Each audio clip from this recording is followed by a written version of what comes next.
Bonjour à tous, bienvenue dans cette nouvelle vidéo où je vais tenter de répondre aux questions les plus fréquemment posées. Donc en l'occurrence à une des questions qui sont les plus fréquemment posées par vous, hein, par mes clients, ou alors par les gens qui souhaitent acheter les produits nanoprotection mais qui veulent des réponses à certaines questions avant l'achat, ce qui est tout à fait normal. Donc toutes les réponses à ces questions, vous les retrouverez dans la rubrique Foire aux questions du site internet nano-protection.fr. Mais vous retrouverez également la réponse, chacune des réponses sous forme de petites vidéos que je viens de réaliser. Voilà, donc la question du jour, c'est comment savoir si le produit que je viens d'appliquer fonctionne correctement. Donc il y a pas mal de cas de figure, donc je vais reprendre tout, j'ai pris des notes parce que j'ai pas forcément tout en tête. Voilà, bon, c'est des notes que j'ai écrites moi-même, évidemment.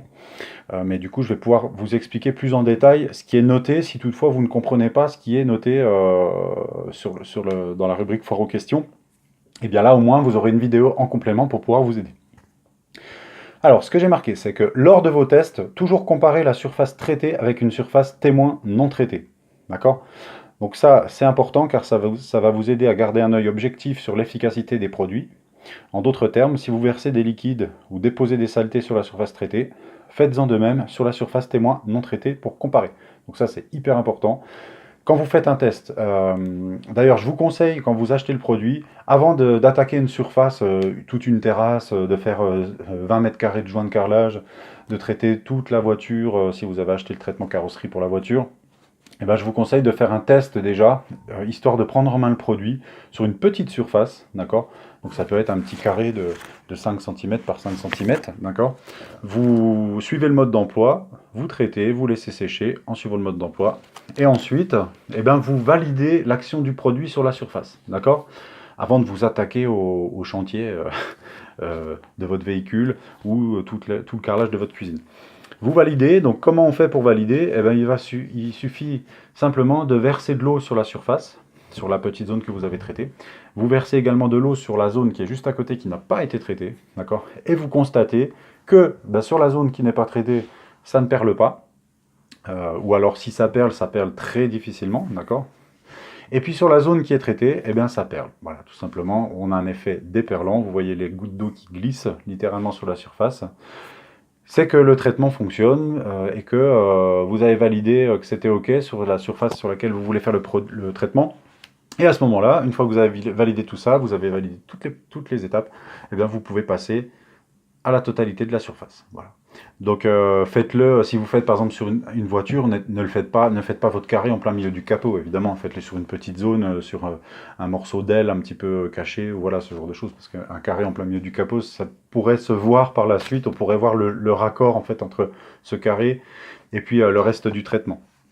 Mais c'est important de toujours le faire, voilà, et de toujours, de toute façon, en règle générale, comparer ce qui a été traité avec ce qui n'est pas traité. Même quand vous avez fait tout votre chantier, par exemple, vous avez traité toute une terrasse, comparez toujours entre le traité et le non traité. D'accord? Ça permettra de valider que ça fonctionne. Et si vous avez un doute, je ne suis pas sûr que ça devait fonctionner comme ça ou quoi, revérifiez toujours par rapport à la surface qui est non traitée. Et l'exemple typique aussi, c'est le traitement textile. Quand vous traitez le textile anti-tache, peut-être que vous allez tenter d'effectuer des tests un petit peu qui ne sont pas forcément représentatifs de la réalité, ou si ça peut l'être, mais par exemple vous allez peut-être essayer de verser du vin, de verser des boissons sur une chemise, d'accord? Et à un moment donné, si toute votre chemise est traitée, ben, vous allez pouvoir devenir difficile. En fait, vous allez verser du vin, par exemple, et puis peut-être que vous allez voir que, ah ben mince, le vin, il a laissé quand même une légère auréole. Est-ce que c'est normal ou pas? C'est drôle, je sais pas trop. Je suis obligé de prendre une éponge pour nettoyer. Et puis vous allez devenir difficile parce que vous allez voir une petite auréole. Vous allez vous dire ouais, bah ça marche pas. J'ai des clients des fois qui me disent ça. Et moi, ce que je leur réponds tout le temps, c'est de toujours comparer, faire la même expérience exactement. Donc verser le vin sur la même chemise, sur une partie de cette chemise qui n'est pas traitée, ou alors sur une chemise équivalente qui n'est pas traitée. D'accord? Donc versez le vin sur le non traité, versez le vin sur le traité, et là vous verrez vraiment la valeur ajoutée du produit. D'accord?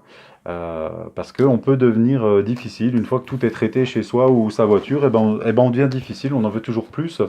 Et il faut toujours garder à l'esprit d'où on est parti, hein, et où le produit vous a amené. D'accord? C'est important.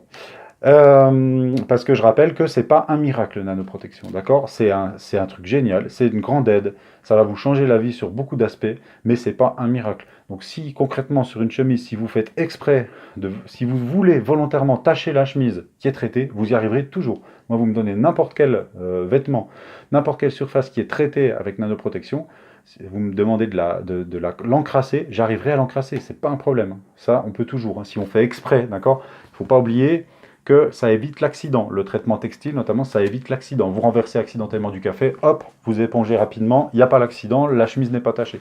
Évidemment, si vous prenez le café et puis que vous faites exprès de frotter le café sur votre manche de chemise, vous arriverez quand même à tacher. Bon, il faut quand même savoir que vous arriverez à nettoyer très facilement la tâche que vous avez engendrée, hein, ce qui serait impossible sur une chemise non traitée. Bon, voilà.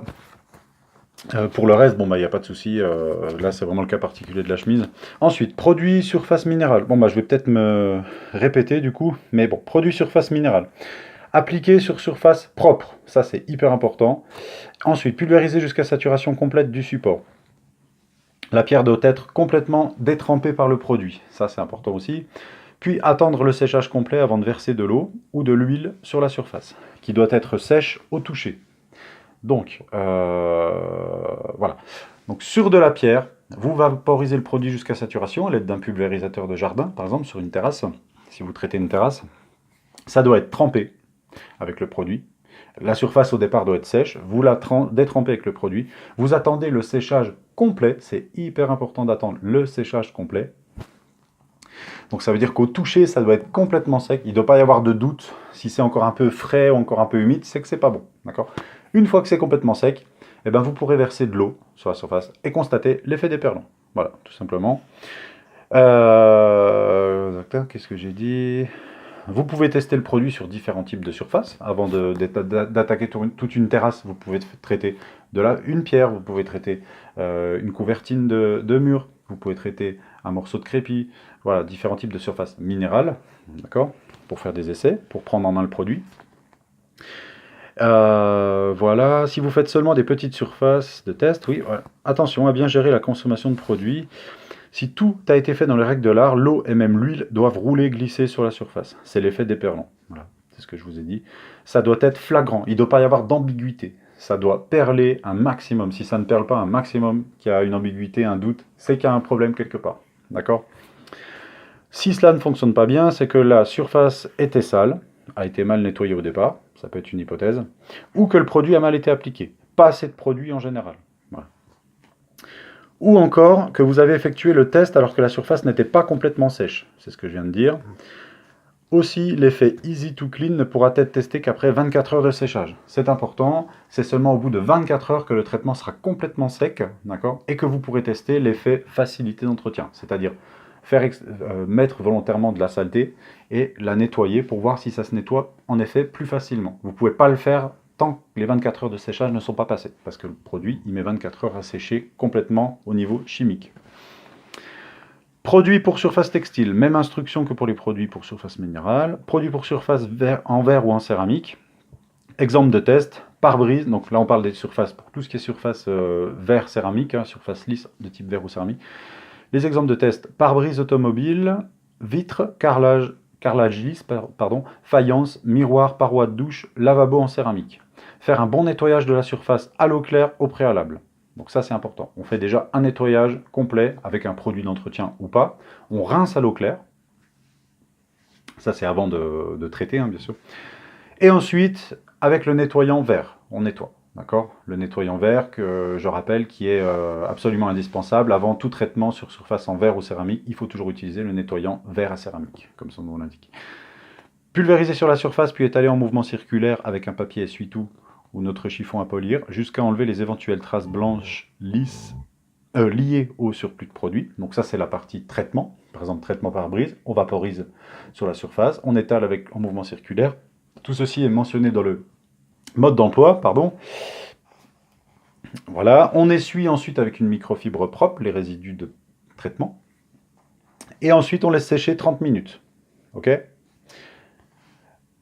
Ensuite, on met des gouttes d'eau sur la surface, d'accord, pour vérifier que ça perle. Les gouttes doivent être bien rondes et ne plus s'écraser sur la surface. Ok ? Donc ça valide le test. Bon, c'est redondant par rapport à ce que je vous ai dit tout à l'heure. J'ai pris un peu d'avance en fait. Si cela ne fonctionne pas, bien, c'est que la surface était sale, a mal été nettoyée au départ. Par exemple sur un pare-brise, hein, je prends le cas d'un pare-brise, l'effet Easy to Clean ne pourra être testé qu'après 24 heures également. Ensuite, produit, donc suite et fin, produit pour surface plastique, carrosserie, chrome, inox. Voilà. Exemple de test. Plastique lisse, carrosserie.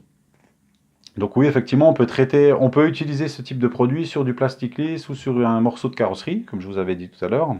Faire un bon nettoyage de la surface à l'eau claire au préalable, puis avec notre nettoyant vert, pulvériser sur la surface, puis étaler... Ouh, là il y a une erreur, c'est pas nettoyant vert, c'est nettoyant carrosserie. Ouh, je vais aller le corriger.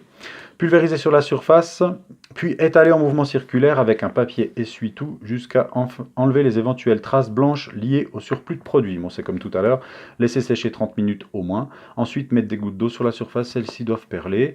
Les gouttes doivent être bien rondes et ne plus s'écraser sur la surface. Si cela ne fonctionne pas bien, c'est que la surface était sale, a mal été nettoyée au départ. L'effet Easy to Clean ne pourra être testé qu'après 24 heures de séchage. Bon, c'est le même principe, hein, je ne vais pas me répéter 36 fois, je me suis déjà beaucoup répété. Voilà, donc c'était des éléments de réponse sur la question comment savoir si le produit que je viens d'appliquer fonctionne correctement ou pas. D'accord ? Donc sachez que les produits que je propose chez Nanoprotection, ils fonctionnent tous, il n'y a aucun problème, ils font le boulot. Quand ils sont bien appliqués, ils forment un effet déperlant, ils permettent à l'eau de glisser littéralement sur la surface, d'accord, de former des perles. Et donc de faciliter de ce fait l'entretien, puisque les saletés ne peuvent plus non plus s'incruster sur la surface. Si vous ne constatez pas cet effet immédiatement après avoir traité, en faisant les différents tests que je vous ai proposés, c'est qu'il y a un problème technique quelque part, mais ce n'est pas le produit qui déconne.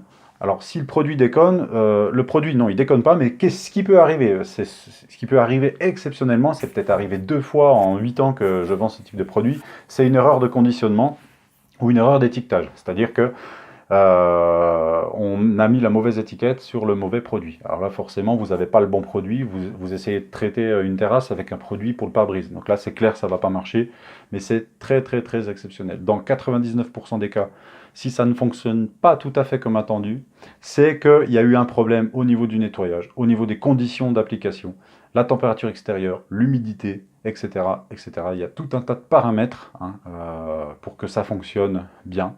Donc dans 90% des cas, tous les paramètres sont réunis, les gens appliquent super bien le produit, il n'y a aucun problème. Mais il y a 5-10% des cas où parfois, on m'appelle, on me dit ouais, je comprends pas, ça marche pas comme sur la vidéo.